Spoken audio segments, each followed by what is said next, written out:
आपातकाल की बरसी पर बीजेपी प्रदेश कार्यालय में भाजपा अध्यक्ष मदन कौशिक ने वर्चुअल माध्यम से संबोधित करते हुए कहा कि 25 जून भारत के इतिहास में काला धब्बा है। कांग्रेस को हर साल इस दिन देश के लोगों को माफी मांगनी चाहिए।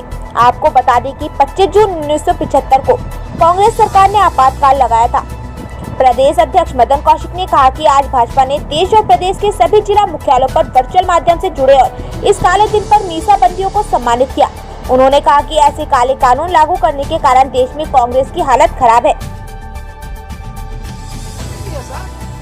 सब लोग जानते हैं कि कांग्रेस पूरे 4 साल हो गए। 4 साल में जो विपक्ष की भूमिका है वो कहाँ उसकी। हम कोविड में जनता की सेवा करते हुए आगे बढ़े, वो धरने और प्रदर्शनों में रहे। अरे जब जांच हो गई, एसआईटी की जांच हो गई, खुद हाई कोर्ट मॉनिटरिंग कर रहा है इसकी। ये आपकी जानकारी के लिए मैं बता दूं, हाई कोर्ट उसकी मॉनिटरिंग कर रहा है। तो क्या आपको हाई कोर्ट पर विश्वास नहीं है? हाई कोर्ट हर 8 दिन 10 दिन में पूरी रिपोर्ट मांग रहा है। हाई कोर्ट ने कहा है कि हम इसकी एक एक चीज की जाएंगे और पूरी सरकार को हमने कल कहा है, हमारे जो वकील लोग थे सरकार के, उन्होंने कहा है कि एसआईटी की जांच की प्रारंभिक रिपोर्ट के आधार पर हम एक एक चीज से अवगत करा रहे हैं। तो इसलिए मित्रों, किसी को छोड़ने का अवसर नहीं है। कांग्रेस इस प्रकार की नौटंकी करने के बजाय, आज 25 तारीख थी, इस नौटंकी के बजाय देश की जनता से यदि माफी मांगते कि लोकतंत्र में जो उनके नेताओं ने काला धब्बा लगाया, तो मैं समझता हूं कि जनता को अच्छा लगता। फोटो खींचने को 1975 की इमरजेंसी लगाने से उसकी तुलना कर रहे हैं क्या? नहीं, आप उसकी तुलना इससे कर रहे हैं। आप मुझे बताइए, मतलब आप इतने सीनियर लोग हैं, आप कैसी बात कर रहे हैं?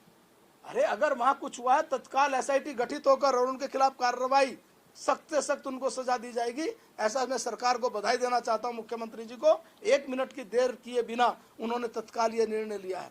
और जहां तक फोटो का सवाल है, फोटो तो हम सार्वजनिक क्षेत्र में काम करते हैं। सार्वजनिक क्षेत्र में काम करते हुए दिन में ऐसे 50 लोग मिलते हैं जिनके साथ फोटो इस रूप में खींचना, फोटो खिंचवाना कोई ये गारंटी नहीं है कि वो दोषी नहीं रहेंगे।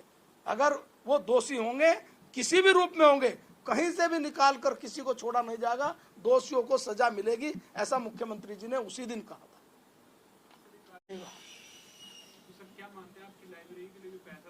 वो 2006 में 14 साल पहले 13 लाइब्रेरी बनी थी 42 लाख रुपए की।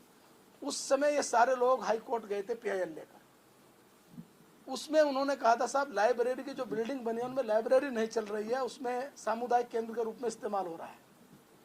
तब हाई कोर्ट ने तत्काल डीएम को कहा था कि आप ये सारी लाइब्रेरी नगर निगम को दे दीजिए, वो चलाए। और इसको इस प्रकार की जो 2014 में पीआईएल थी वो समाप्त हो गई थी। अब चुनाव देखकर ये दोबारा उसी पीआईएल को लेकर गए हैं, जो संभवतः आगे जो भी तारीख पड़ेगी उस पर जो भी होगा आगे बढ़ेगा। 30 जून ये दोस्त।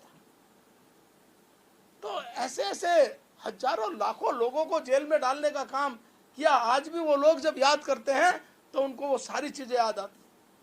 तो इस अवसर पर मैं अपने सभी जो हमारे पूरे देश के लोग जुड़े हैं, और मैं अपने प्रदेश के सारे जिलों में जो जिला अध्यक्ष हैं, आज पूरे जिले के जो मुख्यालय हैं उन पर हमने ऐसे मीसाबंदियों को बुलाकर जो बन रहे हैं उनको सम्मानित करने का काम किया है। यहाँ भी हमने हयात जी हमारे वरिष्ठ नेता भी हैं, उनको यहाँ सम्मानित करने का काम किया।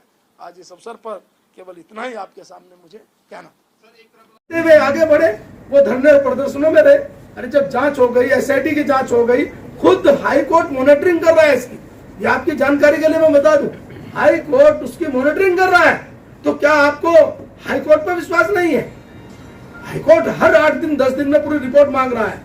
हाई कोर्ट ने कहा है कि हम इसकी एक एक चीज की जाएंगे और पूरी सरकार को हमने कल कहा है, हमारे जो वकील लोग थे सरकार के, उन्होंने कहा है कि एसआईटी की जांच की प्रारंभिक रिपोर्ट के आधार पर हम एक एक चीज से अवगत करा रहे हैं। तो इसलिए मित्रों, किसी को छोड़ने का अवसर नहीं है। कांग्रेस इस प्रकार की नौटंकी करने के बजाय, आज 25 तारीख थी, इस नौटंकी के बजाय देश की जनता से यदि माफी मांगते कि लोकतंत्र में जो उनके नेताओं ने काला धब्बा लगाया, तो मैं समझता हूँ कि जनता को अच्छा लगता। देखिए, ये जो मैटर है कर्मकार बोर्ड का, इसमें मैंने अध्यक्ष मुख्यमंत्री जी से बातचीत करके कहा है इसका समाधान निकलना चाहिए। मैं समझता हूँ कि जल्दी इसका समाधान निकल आएगा, लेकिन इस प्रकार की बयानबाजी उचित नहीं है।